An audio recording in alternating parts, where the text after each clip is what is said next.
ಓಂ ಶಾಂತಿ. ವಾಣಿ date 3/6/2025. ಪ್ರಾತಃ ಮುರಳಿ. ಓಂ ಶಾಂತಿ.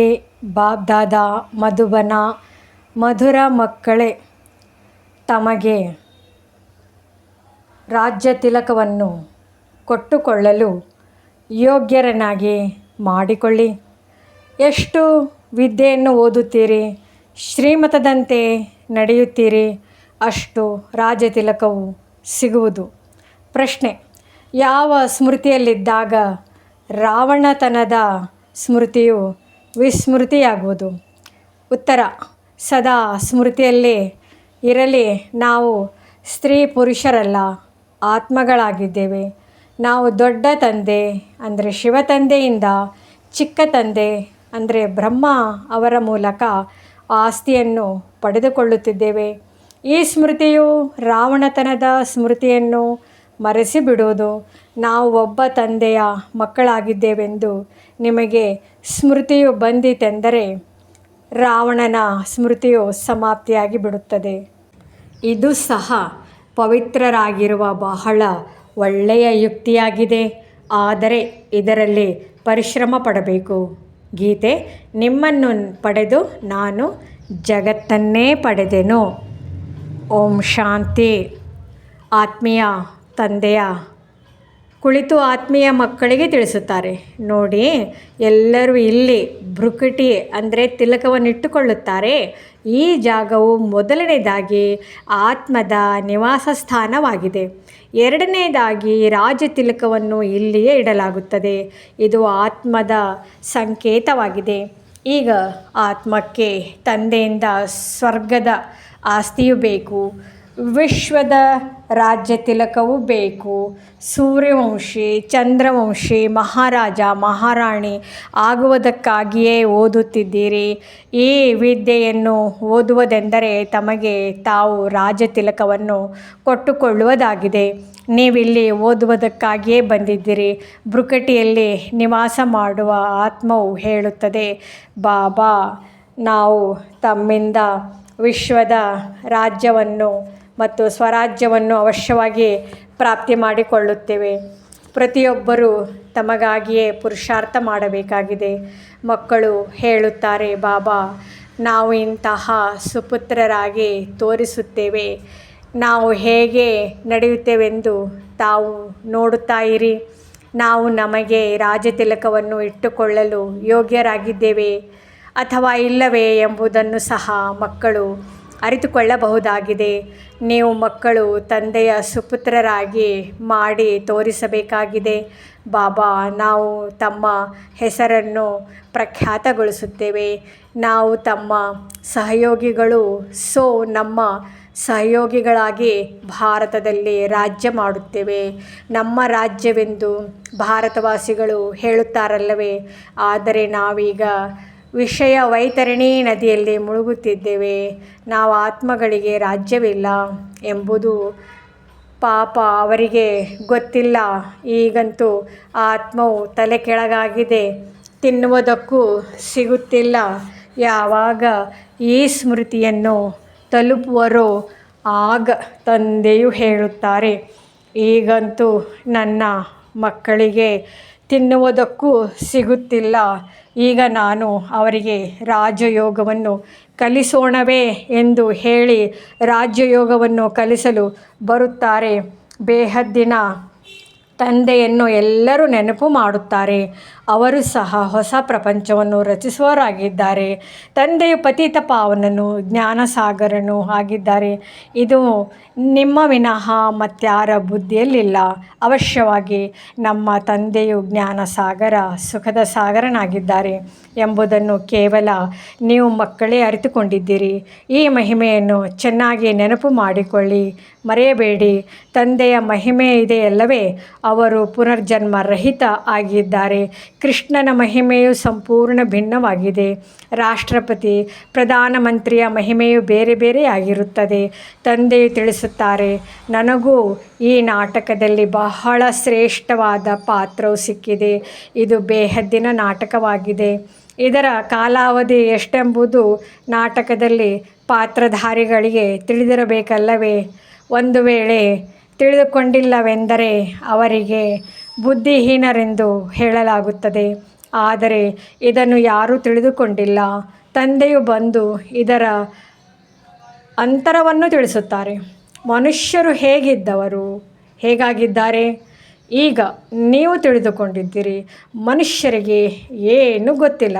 84 ಜನ್ಮಗಳನ್ನು ನಾವು ಹೇಗೆ ಪಡೆದಿದ್ದೇವೆ. ಭಾರತವು ಎಷ್ಟು ಶ್ರೇಷ್ಠವಾಗಿತ್ತು. ಇದರ ಚಿತ್ರವೂ ಇದೆಯಲ್ಲವೇ. ಸೋಮನಾಥ ಮಂದಿರದಿಂದ ಎಷ್ಟೊಂದು ಲೂಟಿ ಮಾಡಿದರು, ಎಷ್ಟೊಂದು ಸಂಪತ್ತಿತ್ತು. ಈಗ ನೀವು ಮಕ್ಕಳು ಬೇಹದ್ದಿನ ತಂದೆಯೊಂದಿಗೆ ಮಿಲನ ಮಾಡಲು ಬಂದಿದ್ದೀರಿ.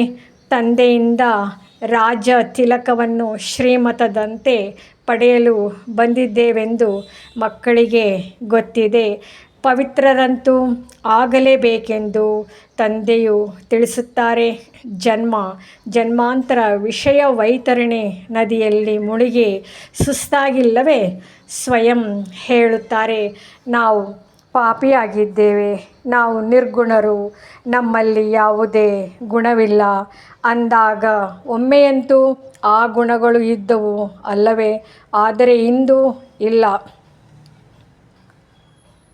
ಈಗ ನೀವು ತಿಳಿದುಕೊಂಡಿದ್ದೀರಿ, ನಾವು ವಿಶ್ವಕ್ಕೆ ಮಾಲೀಕ, ಸರ್ವಗುಣ ಸಂಪನ್ನರಾಗಿದ್ದೆವು. ಈಗ ಯಾವುದೇ ಗುಣವಿಲ್ಲ.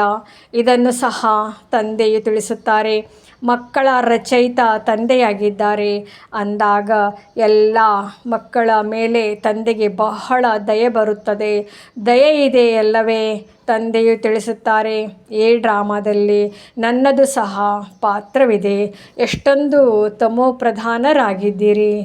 ಅಸತ್ಯ, ಪಾಪ, ಜಗಳ ಏನೆಲ್ಲ ಇದೆ.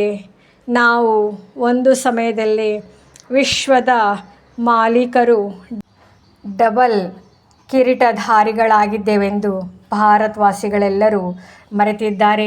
ಅಂತಹ ಮಕ್ಕಳಿಗೆ ತಂದೆಯು ಸ್ಮೃತಿ ತರಿಸುತ್ತಿದ್ದಾರೆ. ನೀವೇ ವಿಶ್ವದ ಮಾಲೀಕರಾಗಿದ್ದೀರಿ. ಈಗ ನೀವು 84 ಜನ್ಮಗಳನ್ನು ಪಡೆದಿದ್ದೀರಿ. ನೀವು ನಿಮ್ಮ 84 ಜನ್ಮಗಳನ್ನು ಮರೆತಿದ್ದೀರಿ. ಅದ್ಭುತವಾಗಿದೆ. 84 ಜನ್ಮಗಳ ಬದಲಾಗಿ 84 ಲಕ್ಷ ಜನ್ಮಗಳೆಂದು ಹೇಳಿದಿರಿ ಮತ್ತು ಕಲ್ಪದ ಆಯುಸ್ಸನ್ನು ಸಹ ಲಕ್ಷಾಂತರ ವರ್ಷಗಳೆಂದು ಹೇಳಿದಿರಿ.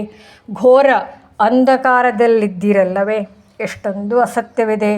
ಭಾರತವೇ ಸತ್ಯಖಂಡವಾಗಿತ್ತು, ಇಂದು ಭಾರತವೇ ಅಸತ್ಯಖಂಡವಾಗಿದೆ. ಅಸತ್ಯಖಂಡವನ್ನು ಯಾರು ಮಾಡಿದರು, ಸತ್ಯಖಂಡವನ್ನಾಗಿ ಯಾರು ಮಾಡಿದರು, ಇದು ಯಾರಿಗೂ ಸಹ ಗೊತ್ತಿಲ್ಲ. ರಾವಣನು ಯಾರೂ ಸಹ ತಿಳಿದಿಲ್ಲ. ಭಕ್ತರು ರಾವಣನನ್ನು ಸುಡುತ್ತಾರೆ. ಮನುಷ್ಯರು ಇದೆಲ್ಲವನ್ನು ಏಕೆ ಮಾಡುತ್ತಾರೆಂದು ಯಾರಾದರೂ ಧಾರ್ಮಿಕ ವ್ಯಕ್ತಿಗಳಿದ್ದರೆ ಅವರಿಗೆ ನೀವು ತಿಳಿಸಿ. ಯಾವುದಕ್ಕೆ ಸತ್ಯಯುಗ, ಹೆವೆನ್, ಪ್ಯಾರಡೈಸ್ ಎಂದು ಹೇಳುತ್ತಾರೆಯೋ ಅಲ್ಲಿ ಶತ್ರುವಾದ ರಾವಣ ಎಲ್ಲಿಂದ ಬಂದನು. ನರಕದ ಮನುಷ್ಯರು ಅಲ್ಲಿರಲು ಹೇಗೆ ಸಾಧ್ಯ ಅಂದಾಗ ಇದು ತಪ್ಪೆಂದು ಖಂಡಿತವಾಗಿ ಅರ್ಥ ಮಾಡಿಕೊಳ್ಳುತ್ತಾರೆ. ನೀವು ರಾಮರಾಜ್ಯದ ಚಿತ್ರದ ಬಗ್ಗೆ ತಿಳಿಸಿಕೊಡಬಹುದು.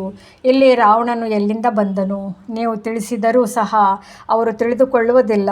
ಕೆಲವರಷ್ಟೇ ತಿಳಿದುಕೊಳ್ಳುತ್ತಾರೆ. ನೀವು ಬಹಳ ಸ್ವಲ್ಪ ಮಂದಿ ಇದ್ದೀರಿ. ಇನ್ನು ಮುಂದೆ ಎಷ್ಟು ಮಂದಿ ನಿಲ್ಲುತ್ತಾರೆಂದು ನೋಡಬೇಕು. ಅಂದಾಗ ತಂದೆಯು ತಿಳಿಸುತ್ತಾರೆ. ಆತ್ಮದ ಚಿಕ್ಕ ಚಿಹ್ನೆಯನ್ನು ಸಹ ಇಲ್ಲಿಯೇ ತೋರಿಸುತ್ತಾರೆ. ದೊಡ್ಡ ಚಿಹ್ನೆ ರಾಜ ತಿಲಕವಾಗಿದೆ. ಈಗ ತಂದೆಯು ಬಂದಿದ್ದಾರೆ.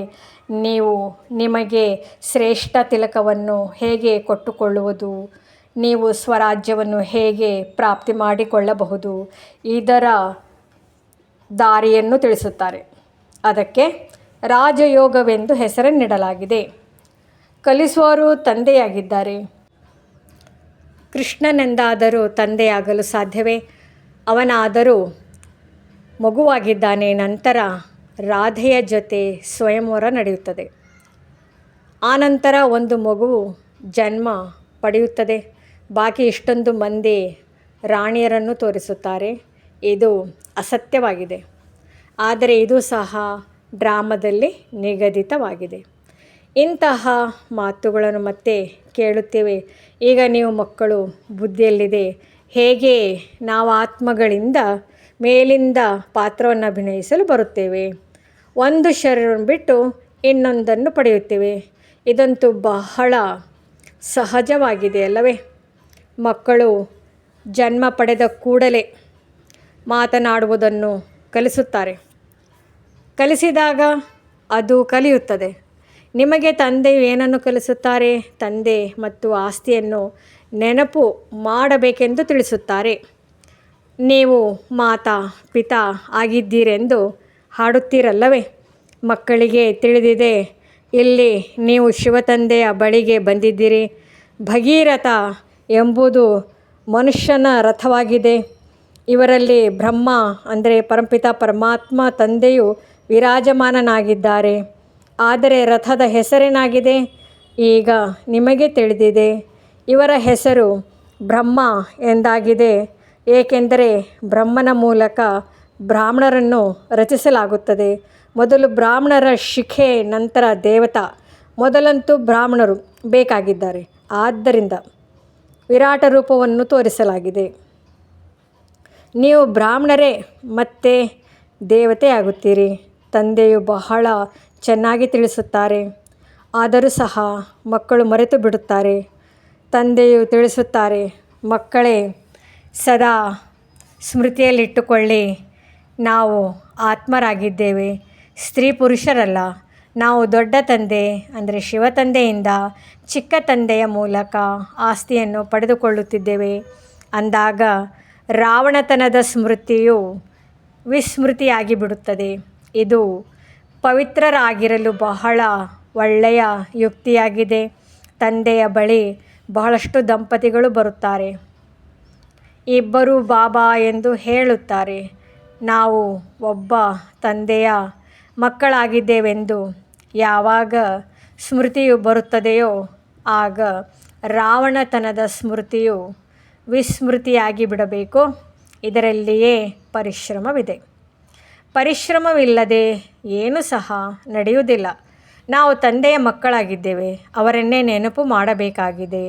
ತಂದೆಯು ತಿಳಿಸುತ್ತಾರೆ, ನನ್ನನ್ನು ನೆನಪು ಮಾಡಿ, ಆಗ ವಿಕರ್ಮಗಳು ವಿನಾಶವಾಗುತ್ತವೆ.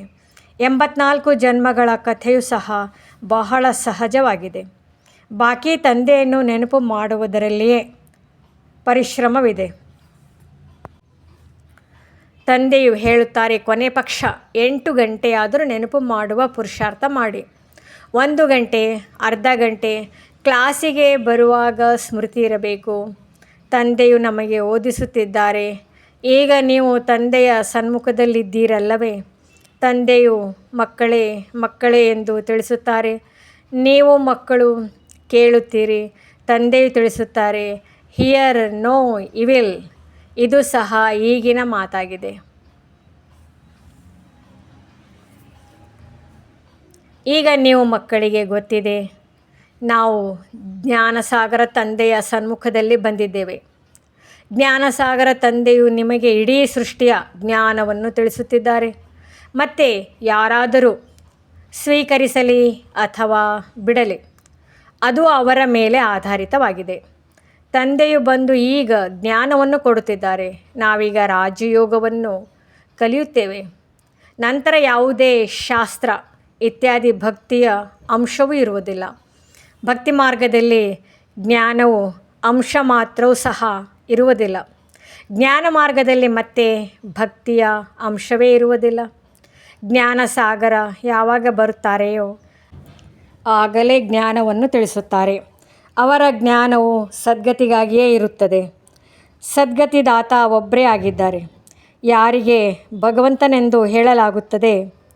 ಎಲ್ಲರೂ ಒಬ್ಬನೇ ಪತಿತ ಪಾವನನೆಂದು ಕರೆಯುತ್ತಾರೆ.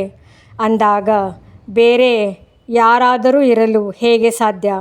ಈಗ ತಂದೆಯ ಮೂಲಕ ನೀವು ಮಕ್ಕಳು ಸತ್ಯವಾದ ಮಾತುಗಳನ್ನು ಕೇಳುತ್ತಿದ್ದೀರಿ. ತಂದೆಯು ತಿಳಿಸಿದ್ದಾರೆ, ಮಕ್ಕಳೇ, ನಾನು ನಿಮ್ಮನ್ನು ಎಷ್ಟೊಂದು ಸಾಹುಕಾರರನ್ನಾಗಿ ಮಾಡಿ ಹೋಗಿದ್ದೇನು. ಇದು 5000 ವರ್ಷಗಳ ಮಾತಾಗಿದೆ. ನೀವು ಡಬಲ್ ಕಿರೀಟಧಾರಿಗಳಾಗಿದ್ದೀರಿ. ಪವಿತ್ರತೆಯ ಕಿರೀಟವೂ ಇತ್ತು. ನಂತರ ಯಾವಾಗ ರಾವಣ ರಾಜ್ಯವೂ ಬಂದಿತು. ಆಗ ಪೂಜಾರಿ ಆದಿರಿ. ಈಗ ತಂದೆಯು ಓದಿಸಲು ಬಂದಿದ್ದಾರೆ ಅಂದಾಗ ಅವರ ಶ್ರೀಮತದಂತೆ ನಡೆಯಬೇಕು. ಅನ್ಯರಿಗೂ ತಿಳಿಸಿಕೊಡಬೇಕು.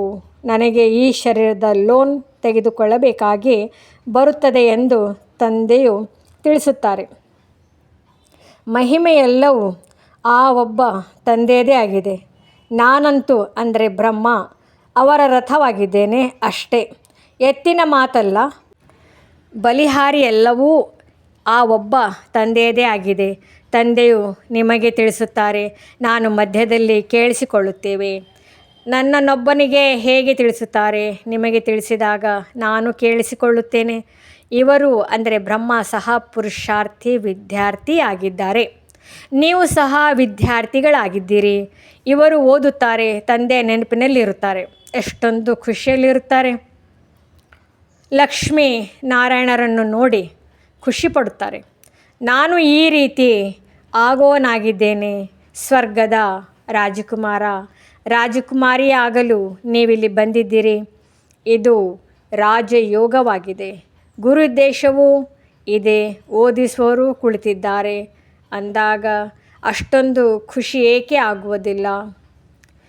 ಆಂತರ್ಯದಲ್ಲಿ ಬಹಳ ಖುಷಿ ಇರಬೇಕಾಗಿದೆ. ತಂದೆಯಿಂದ ಕಲ್ಪಕಲ್ಪವೂ ಆಸ್ತಿಯನ್ನು ಪಡೆದಿದ್ದೇವೆ. ಇಲ್ಲಿ ಜ್ಞಾನಸಾಗರನ ಬಳಿ ಬರುತ್ತೇವೆ. ನೀರಿನ ಮಾತೇನೂ ಇಲ್ಲ. ಇದಂತೂ ತಂದೆಯು ಸನ್ಮುಖದಲ್ಲಿ ತಿಳಿಸಿದ್ದಾರೆ.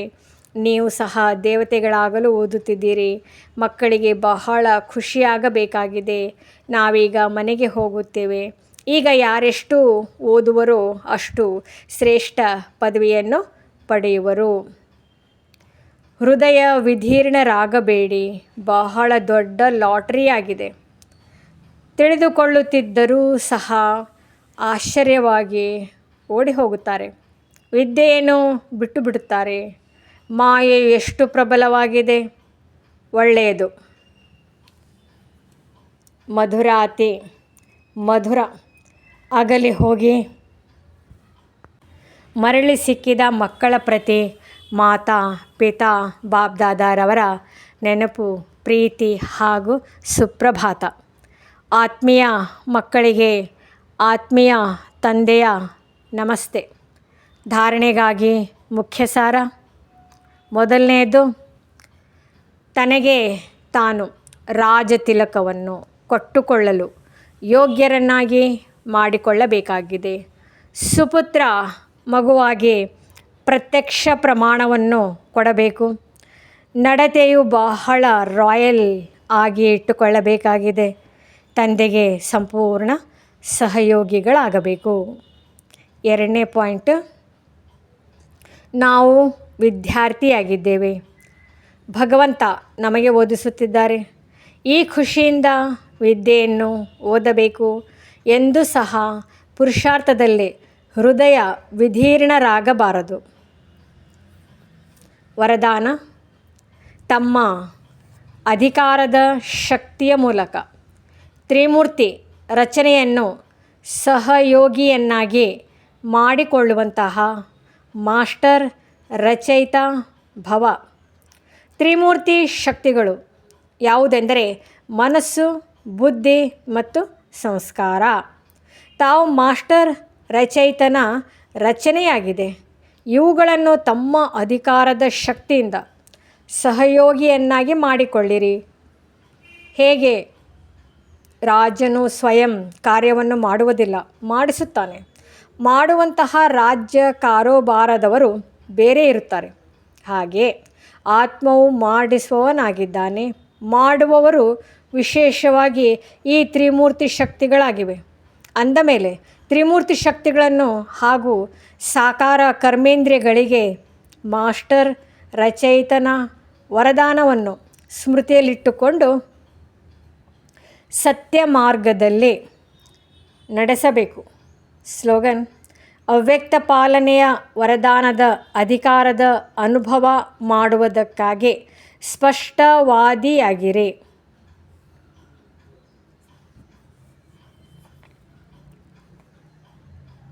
ಅವ್ಯಕ್ತ ಸೂಚನೆ: ಆತ್ಮಿಕ ಘನತೆ ಮತ್ತು ಪವಿತ್ರತೆಯ ವ್ಯಕ್ತಿತ್ವವನ್ನು ಧಾರಣೆ ಮಾಡಿ.